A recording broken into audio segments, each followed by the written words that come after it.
시청자 여러분 안녕하셨습니까? 오늘은 믿음과 불신앙의 차이란 제목으로 말씀드리겠습니다. 기독교는 역사 철학이 있는 종교입니다. 다시 말해서 역사에 하나님의 뜻이 있음을 믿는 그런 종교입니다. 역사에는 뜻과 목적이 있습니다. 그리고 역사에는 하나님의 교훈과 메시지가 숨겨져 있습니다. 따라서 하나님의 시각과 계획을 알려면 성경의 역사를 보면 됩니다. 사실 인간은 미래에 대해 무지합니다. 아무리 기라성 같은 미래학자의 말도 지나고 보면 틀리는 경우가 훨씬 많습니다.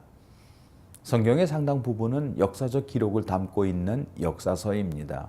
성경에 이렇게 역사가 많은 이유는 역사 속에서 말씀하시는 하나님의 음성을 들으라는 뜻입니다.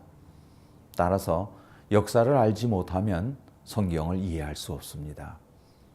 신명기 8장 2절에 보면 네 하나님 여호와께서 이 40년 동안에 너로 광야의 길을 걷게 하신 것을 기억하고 이는 너를 낮추시며 너를 시험하사 내 마음이 어떠한지 그 명령을 지키는지 아니 지키는지 알려 하심이라 이렇게 말씀하셨습니다.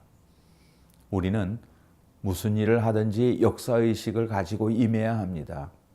그래야 또다시 똑같은 잘못을 반복하지 않는 것입니다.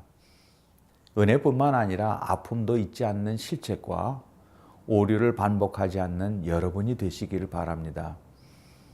요즘 조국을 바라볼 때 더욱 이러한 마음이 드는 것은 비단 저뿐만은 아닐 것입니다. 역사를 보면 역사 속에서 일하시는 하나님을 볼 수 있습니다. 역사를 운행하는 주체가 사람인 것 같지만 역사 안에서 목적을 가지고 이끌어 가시는 하나님이시라는 사실을 우리는 분명히 알아야 합니다. 이 사실을 깨달으면 하나님께서 하시면 하나님의 뜻대로 이루어진다는 결론에 도달하게 됩니다. 그리고 이것을 깨닫는 것이 신앙인입니다. 믿음과 불신앙의 눈의 차이는 민수기 13장과 14장에 나오는 12명의 정탐꾼의 눈을 가진 10명의 정탐꾼은 불신앙의 눈을 가진 10명의 정탐꾼은 문제만을 보았습니다.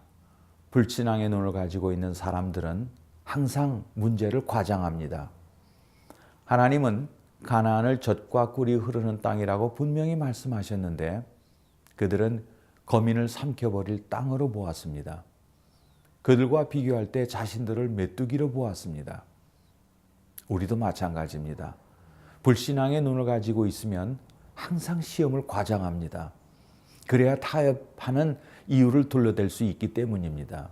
반면에 신앙의 눈을 가진 사람은 비전을 과장합니다. 비전은 아무리 과장해도 손해될 것이 없습니다. 비전을 과장하는 사람은 호랑이를 그리다가 고양이를 그리게 된다 할지라도 최소한 뭔가를 성취합니다. 여호와께서 우리를 기뻐하시면 우리를 그 땅으로 인도하여 들이시고 그 땅을 우리에게 주시리라. 이는 과연 젖과 꿀이 흐르는 땅이니라. 오직 여호와를 거역하지 말라. 또 그 땅 백성을 두려워하지 말라. 그들은 우리의 밥이라.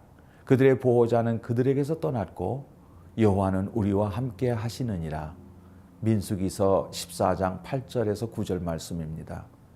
가나안 족속이 우리의 밥이라고 합니다. 세상의 밥을 보고 무서워하는 사람이 어디 있습니까? 믿음은 하나님의 관점에서 보는 것입니다. 불가능한 관점이 아니라 하나님께 함께 하시면은 반드시 얻겠다는 관점으로 보는 것입니다. 신앙은 눈을 바꾸는 운동입니다. 역사를 주장하시는 하나님을 발견하시는 신앙인이 되기를 바랍니다. 하나님께서 여러분에게 믿음의 눈을 허락하셔서 믿음으로 승리하는 인생이 되시기를 바랍니다.